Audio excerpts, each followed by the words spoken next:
Integrate it. Add wings to your career. Welcome back to our channel Integrated. पिछले video में हमने हल्दीघाटी युद्ध का पूरा वर्णन देखा था। अब हल्दीघाटी युद्ध के बाद क्या होता है? हल्दीघाटी युद्ध के बाद मेवाड़ की सेना अपनी जगह और मुगलों की सेना वापस चली जाती है। गोकुंदा के पास से जब सेना जाती है तो सेना का डेरा डाला हुआ था। अब वहां पे ये सही से देखें तो भौतिक रूप से महाराणा प्रताप की हानि हुई थी। भौतिक रूप से महाराणा प्रताप को हार मान सकते हो आप, लेकिन मुगल सेना का जो उद्देश्य था वो उद्देश्य था प्रताप को पकड़ना। वो उद्देश्य पूरा नहीं हुआ तो निर्णायक कुछ भी नहीं हुआ। अनिर्णायक युद्ध रहा है एक तरह से, और इस अनिर्णायक युद्ध के कारण अकबर बहुत गुस्सा हुआ। दूसरी चीज ये हुई कि आसिफ खान और मान सिंह अपना सेना वापस लेके जा रहे थे। गोकुंदा के आसपास सेना का डेरा डाला हुआ था। उस समय राजपूतों ने मुगलों की सेना को इतना परेशान किया कि मुगल सेना के पार की जो रसद आपूर्ति थी वो बंद करवा दी। खाने के लिए कुछ भी नहीं मिल रहा। एवं ऐसी कंडीशन हो जाती है, कुछ इतिहासकार ऐसा लिखते हैं कि उन्होंने अपने घोड़े और ऊंट मार के खाए। इतनी बुरी हाल कर दी थी। जब मुगल सेना वापस पहुंचती है, अकबर आसिफ खान और मान सिंह से इतना नाराज हो जाता है कि आसिफ खान और मान सिंह का दरबार में आना बंद कर देता है कि आप प्रतिबंधित हो जाते हो, आप दरबार में नहीं आओ। और इसके 4 महीने बाद ही, लगभग 4 महीने बाद, जून में था ये और सितंबर अक्टूबर में होता है ये, अब अकबर स्वयं आता है और अकबर आकर उदयपुर पर आक्रमण करता है। उदयपुर पर आक्रमण करता है और उदयपुर को अपने अधीन कर लेता है और उसका नाम मोहम्मदाबाद रख देता है। प्रताप कुंभलगढ़ से ही अपना राज्य चलाता है। अकबर यह हार नहीं मानता है। अकबर कहता है कि कैसे भी करके आप प्रताप को पकड़िए, प्रताप मुझे चाहिए। क्यों? क्योंकि दरबार में आकर अकबर बैठ के अपनी मूंछों पे ताव लगा रहा है कि मेरा अटक से लेकर कटक तक पूरा साम्राज्य है। तब तक कोई पृथ्वीराज राठौड़ जैसा बेटा के अंदर बीच में मेवाड़ भी आता है भाई। तो ये अकबर के लिए बड़ी असहनीय बात थी। कुछ भी हो जाए, मेवाड़ को भाई अधीन करना है। तो अकबर ने शाहबाज खान के नेतृत्व में 3 और आक्रमण करवाए। इसको कुंभलगढ़ का युद्ध बोलते हैं, क्योंकि उस दौरान कुंभलगढ़ में प्रताप रह रहा था, तो इसको कुंभलगढ़ का युद्ध बोलते हैं। 3 और आक्रमण करवाते हैं, उसको बोलते हैं कुंभलगढ़ का युद्ध।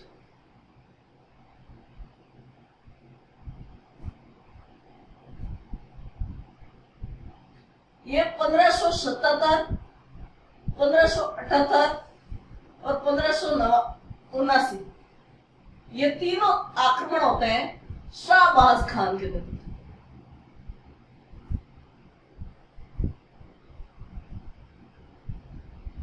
लेकिन शाहबाज खान को भी असफलता मिलती है। हालांकि वो कुंभलगढ़ पर अधिकार कर लेता है, लेकिन प्रताप को नहीं पकड़ पाता। पर अकबर और विचलित हो जाता है। अकबर कहता है ऐसा तो नहीं चलेगा। एक बार रहीम एक खाना जो अपने जहांगीर के गुरु भी है, हिंदी के बहुत बड़े लेखक भी है, रहीम जी के दोहे वगैरह आते हैं। ये अकबर के 9 रत्नों में से भी है। अकबर के 9 रत्न का मतलब 9 व्यक्ति रत्न थे ऐसा नहीं है। 9 रत्न का मतलब अकबर के जो मैन दरबारी थे, जिनके बराबरी विश्व में और कोई नहीं कर पाया, उनको 9 रत्न कहते थे। तो रहीम जी भी 9 रत्नों में ही थे। तो रहीम जी को भेजते हैं। ये रहीम जी वाली घटना इतिहास में शेरपुर की घटना के नाम से प्रसिद्ध है। इसको शेरपुर की घटना बोलते हैं और ये 1580 के आसपास हुई। हुआ यूं कि रहीम जी आ गए। रहीम जी को बोला, रहीम जी जाओ और प्रताप को पकड़ के लाओ। रहीम जी बेचारे दोहे लिखते थे और रहीमन धागा प्रेम के दोहे लिखने वाले पूरी फैमिली के साथ मेवाड़ आ गए। मेवाड़ आ गए कि चलो अब अकबर बार बार तंग कर रहा है तो चलो भाई मेवाड़ चले ही जाते हैं। और मेवाड़ आ गए पूरे, और मेवाड़ फैमिली के साथ आ गए। फैमिली शेरपुर में ठहरी हुई थी। रहीम जी सुबह सुबह अपने सवेरे की सैर पर गए हुए थे। अमर सिंह वहां से गुजर रहा था। अमर सिंह ने देखा कि रहीम जी की बैग में 4-5 बैग में बैठी है अमर सिंह ने बेगमों को उठाया और चित्तौड़ गया, वहां कुंभलगढ़ गया। प्रताप को जब इस घटना के बारे में पता चला, प्रताप ने अमर सिंह को बहुत डांटा और ससम्मान उसके रहीम जी की बेगमों को वापस पहुंचाया। इससे रहीम जी के तो दिल में वैसे ही प्रताप के प्रति सम्मान पैदा हो गया, तो वो प्रताप को पकड़ के थोड़ी ले जाएंगे। तो इस तरह शेरपुर की घटना में रहीम जी आते हैं, कुंभलगढ़ पर आक्रमण करते हैं और रहीम जी भी असफल ही होते हैं। असफल तो क्या, दिल से तो रहीम जी चाहते ही नहीं थे कि प्रताप पकड़ा जाए, तो ठीक है ये चल। अब 2 साल तक अकबर चुप हो जाता है और एक ऐसा भी होता था, ये विडंबना भी होती थी कि आगरा से सेना आती और इधर मेवाड़ के क्षेत्र जीतती, सेना वापस आगरा जाती, मेवाड़ की सेना आती, तो भाई पूरी सेना को तो यहाँ रख नहीं सकते ना, तो कुछ सैनिकों को यहाँ छोड़कर अपने जो क्षेत्र वो परगने जीतते थे, उन परगनों में एक कोई मुगल थाने स्थापित कर देते थे और वहां पे कुछ सैनिक रखते थे। यहाँ से राजपूत सेना आती, उन सैनिकों को भगा देती या मार देती। मतलब ये बार बार ऐसा ही चलता था। प्रताप ने ये कहा था कि हमें जाकर सुसाइड करने की जरूरत नहीं है, आप जाकर सीधा मरने की जरूरत नहीं है, आप उनकी नाक में दम कर दो, वैसे ही परेशान हो जाएगा वो। अब मुगल सेना आती है, यहाँ परगने जीतती है, वापस जाती है, पीछे से राजपूत आते हैं और वापस हड़प देते हैं अपने, ये प्रोसेस चलेगा। 2 साल तक अकबर थक गया। अकबर ने अब धीमा पड़ गया। अकबर ने कहा, वो दिवेर है, दिवेर एक जगह है, दिवेर में एक मुगल थाना था। दिवेर का थाना इतना बड़ा था कि जैसे ही प्रताप के ऊपर कोई आक्रमण होता, दिवेर के थाने से इनको रसद आपूर्ति हो जाती थी। जितनी भी खाने पीने की सैन्य आपूर्ति है वो दिवेर से हो जाती। प्रताप को दिवेर का थाना बहुत अखर रहा था। प्रताप ने अपनी सुनियोजित योजना बनाई और इस योजना के साथ दिवेर पर आक्रमण कर दिया। तो 1582 में दिवेर का युद्ध होता है। 1582 दिवेर का युद्ध।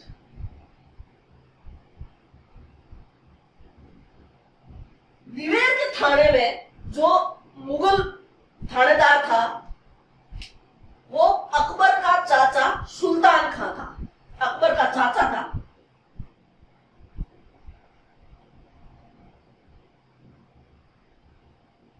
चाचा या काका सुल्तान खान। सुल्तान खान था और एकदम दिवेर पे इतना जबरदस्त आक्रमण होता है कि मुगल सेना संभल ही नहीं पाती। उस समय कुंवर अमर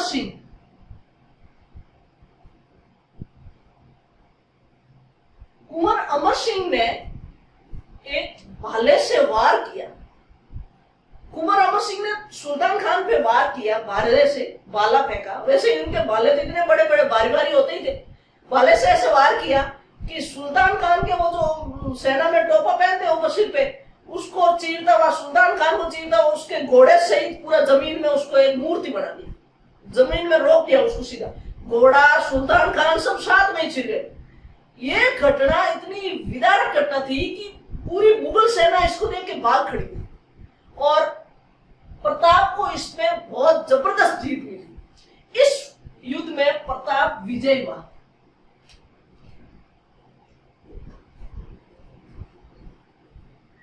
और कहते हैं कि प्रताप की यह विजय प्रताप और मेवाड़ को खोया हुआ यश वापस लौटाने का काम करती है। किस तरह?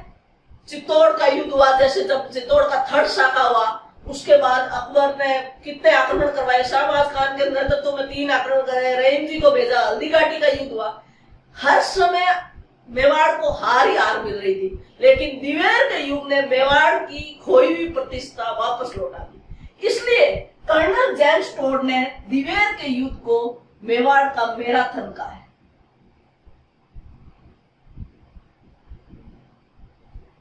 मेवाड़ का मैराथन। अब ये मैराथन क्या है? मैराथन भाई फ्रांस और एथेंस के बीच में युद्ध होता है। एथेंस छोटा सा, एथेंस और स्पार्टा दोनों छोटे छोटे से राज्य थे। उस पर छोटे से अपना शासक था, स्वतंत्रता प्रेमी लोग थे और उनको कोई मतलब नहीं था साम्राज्यवादी नीति से। फारस का जो शासक था, फारस के शासक ने इस पर आक्रमण कर दिया। फारस का शासक था अपना हिप्पियस, फारस का शासक था हिप्पियस और उसके एथेंस का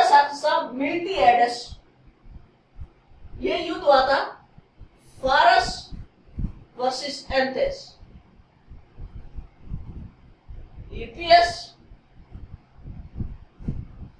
और मिल्टी एड्स, ये शास्त्रों के नाम है भाई। ये 490 ईस्वी पूर्व होता, जो थर्मोपोल हुआ था वो 480 ईस्वी पूर्व। अब इसमें यूं हुआ था कि मैराथन में एथेंस और स्पार्टा एथेंस के पास ही इन जगह का नाम है स्पार्टा और एथेंस के लोग स्वतंत्रता प्रेमी थे, स्वाभिमानी लोग थे।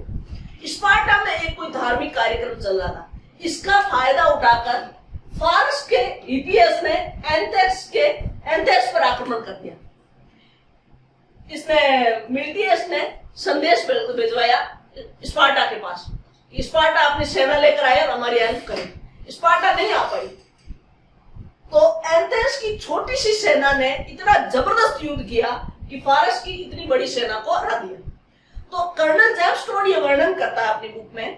कर्नल जेम्सटोन कहता है कि भाई जिस युद्ध से एथेंस को इतनी यश और कीर्ति मिली थी कि आगे चलकर एथेंस का इतना बड़ा साम्राज्य की स्थापना हुई, वही परिस्थितियां मेवाड़ के महाराणा प्रताप के साथ हुई।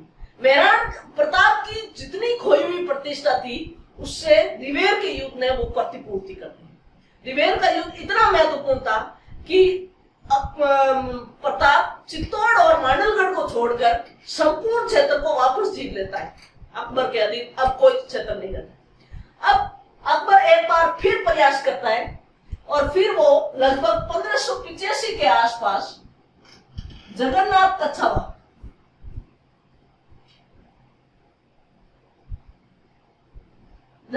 कच्छावा के नेतृत्व में एक बार और आक्रमण करवाता है, और ये अभियान अकबर का मेवाड़ का अंतिम अभियान था।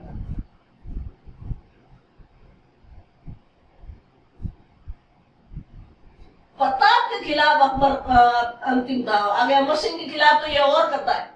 अकबर का प्रताप के खिलाफ अंतिम प्रयास।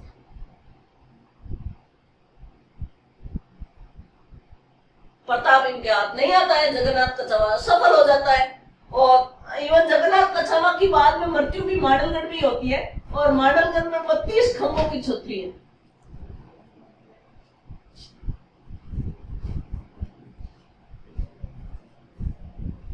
खंभों की छतरी है वो जगन्नाथ कच्छावा की, वो कहां पड़ी हुई है? मांडलगढ़ में ही। ये मांडलगढ़ में आता है और आक्रमण करता है। इसको कोई ज्यादा सफलता हाथ नहीं मिलती, और प्रताप अपने वही छापामार युद्ध प्रणाली में जब आक्रमण होता है तो भाग जाओ, और वरना वापस आकर उस पर अधिकार करो। ये प्रोसेस चलता रहता है। 85 में ये अकबर का अंतिम था। अकबर अब ज्यादा इस पर ध्यान नहीं दे पाता है। अकबर ये समझ गया था कि अब छोटी मोटी घटना से आप प्रताप को नहीं जीत सकते, और बड़ी के लिए अकबर के पास टाइम नहीं था। अब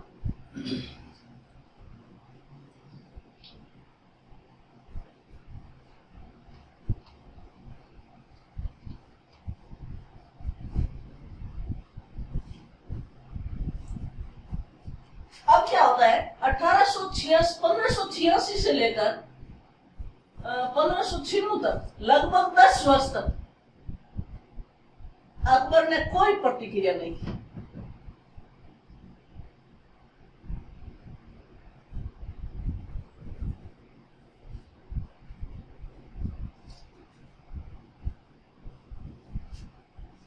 प्रताप चावड़ को अपनी राजधानी बना लेता है,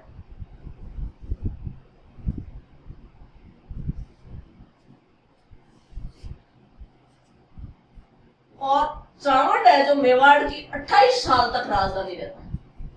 28 साल तक ये राजधानी रहती है। क्यों सुनाया हुआ ये ध्यान रखोगे आप। चावड़ में इस समय 10 साल हो गए। चावड़ के महलों का निर्माण भी करवाता है, यहाँ चामुंडा माता का मंदिर भी बनाता है। हम कह सकते हैं कि यहाँ प्रताप की सांस्कृतिक जो है योगदान करकर सामने आता है।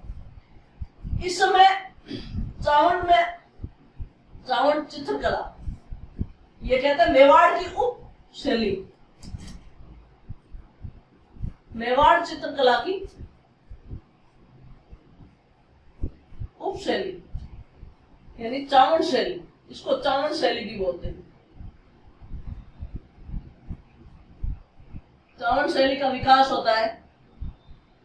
और प्रमुख चित्रकार है इस समय का, एक प्रमुख चित्रकार है, मेवाड़ चित्रकला का प्रमुख चित्रकार है नासिरुद्दीन।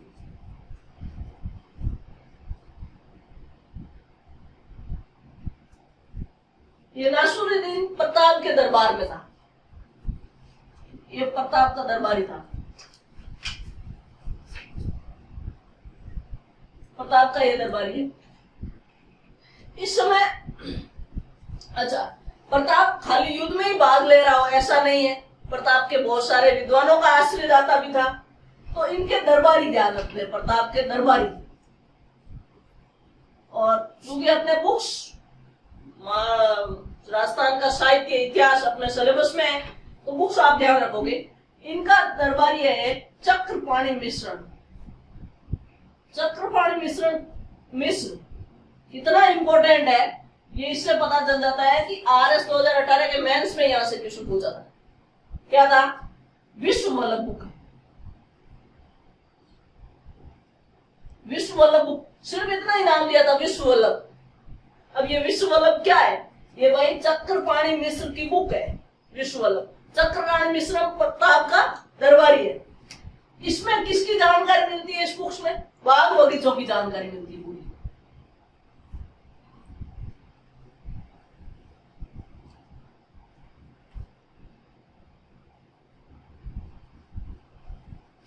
दूसरा राज्याभिषेक, और तीसरी है मूर्तमाला।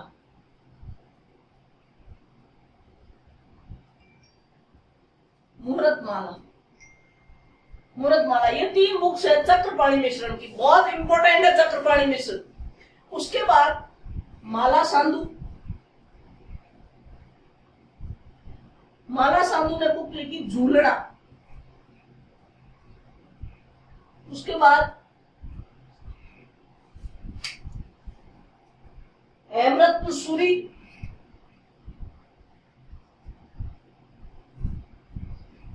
हेमरत्न सूरी की बुक है घोरा बादल की चौपाई। घोरा बादल की चौपाई, कहीं कहीं इनका नाम घोरा बादल पद्मिनी की चौपाई।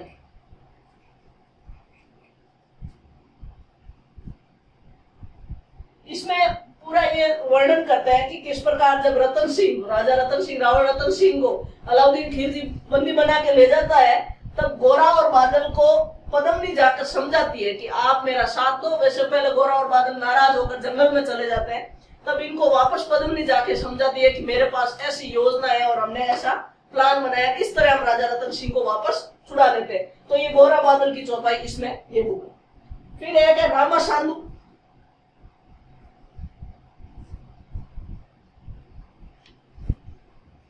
और एक दरबारी है इसका साधुनाथ त्रिवेदी। एक नाम क्या है? साधुनाथ त्रिवेदी।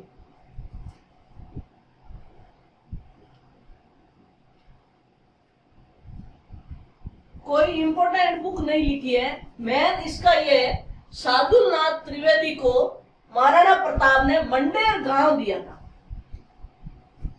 और मंडेर गांव देने का ये उल्लेख उदयपुर अभिलेख में मिलता है।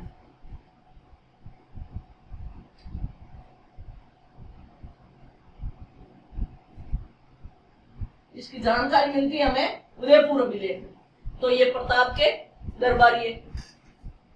प्रताप हल्दीघाटी की युद्ध के बाद कोलियारी गांव गया था, और वहां आवरगढ़ को भी कुछ समय के लिए इसने राजधानी बनाया। अब 1597 की बात है।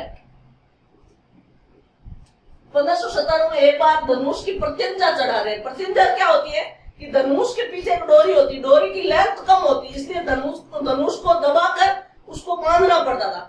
तो जब ये ऐसे बांध रहे थे तो वो प्रत्यंचा छूट गई और प्रताप को चोट आ गई। उस समय प्रताप धनुष की प्रत्यंचा, धनुष की प्रत्यंचा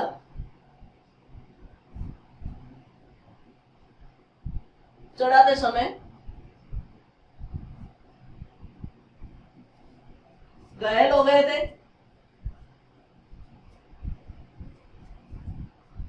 और 19 जनवरी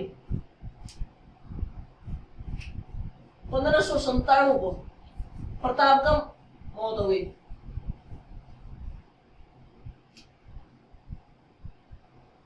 प्रताप का निधन हो गया। जैसे प्रताप का निधन आपको व्हाट्सएप स्टेटस से पता चल ही जाता है, लोग सब प्रताप के गाने लगा देते हैं, पर आपको ये डेट याद रखनी है, 19 जनवरी को हुआ था। अब एक महत्वपूर्ण क्वेश्चन यहां से और बनता है कि अकबर के समकालीन मेवाड़ के महाराणा कौन कौन से थे।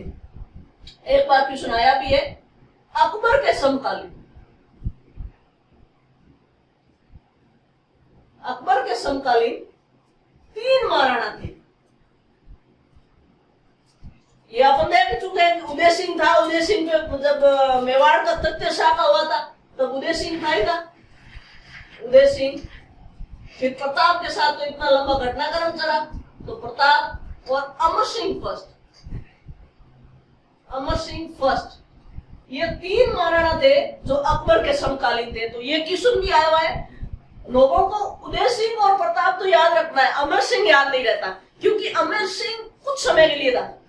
1605 के आसपास उसकी मौत हो जाती है अकबर की, तो कुछ समय के लिए 5, 7, 8 वर्ष रहा था ये अकबर। तो ये इस समय आगे हम नेक्स्ट वीडियो में ये देखेंगे कि भाई कैसे अमर सिंह के साथ प्रताप उसका अकबर का भी संग्राम होता है, अकबर अभियान करते हैं कुछ अमर सिंह के लिए भी, और फिर मुगल मेवाड़ संधि होती है जो महत्वपूर्ण बहुत इंपॉर्टेंट संधि होगी आगे। इसको हम अगले वीडियो में कंटिन्यू करेंगे। Thank you. अब इसमें एक राजस्थान जीके की बुक के बारे में बच्चे पूछ रहे थे कमेंट करके। तो बुक एक तो अपने राजस्थान जीके की, एक तो आप ये कोई एग्जाम के रिलेटेड नाम लिख के आपकी बुक्स आती है लक्ष्य वगैरह, वो नहीं लानी है। लक्ष्य राजस्थान इतिहास, राजस्थान इतिहास की, राजस्थान की लक्ष्य 2 भाग में आती है, एक ज्योग्राफी की और एक सेकंड पार्ट होता है इसका इतिहास की, इतिहास की बुक। तो 2 पार्ट है, ये खरीदनी है आपको, राजस्थान इतिहास लक्ष्य की बुक, दोनों बुक खरीदनी है। ज्योग्राफी भी उसमें हो जाएगी, न्यू वाली पार्ट खरीदनी है आपको। ये कोई पटवार रीड बुक जो आपकी लिखी हुई आती है उसमें हिंदी सारे बीच में डाले हुए, ऐसी कोई बुक्स नहीं लेनी, आपको प्योर वो बुक लेनी है, उसको पढ़ना है। दूसरा, हम इसमें राजस्थान जीके का भी इंस्टाग्राम पे, उसमें टेलीग्राम पे हम स्टार्ट कर रहे हैं क्विज, उस क्विज को साथ साथ करते रहे। अभी मेवाड़ का पूरा, मेवाड़ होते ही मेवाड़ का पूरा पीडीएफ आपको मिल जाएगा टेलीग्राम चैनल पे, उसको आप साथ में पूरा नोट्स अच्छे से देख ले, और जितना इसको क्वेश्चन आता है समझ कर आप इसको क्वेश्चन को बहुत अच्छे से कर सकते हो, कोई इसमें घबराने की जरूरत नहीं होती। और टेलीग्राम पे इसका क्विज चलेगा, जैसे मेवाड़ चल रहा है तो मेवाड़ का क्विज चलेगा, और आप मेवाड़ पढ़ भी रहे हो और उस क्विज को करने में आपको बहुत ही ज्यादा मजा आएगा। और इसके साथ पढ़े रहिए, बहुत अच्छे से पढ़ाई कीजिए आप, बिल्कुल अच्छे से। और thank you. Thank you for watching the video. Please like, share and subscribe the channel Integrated.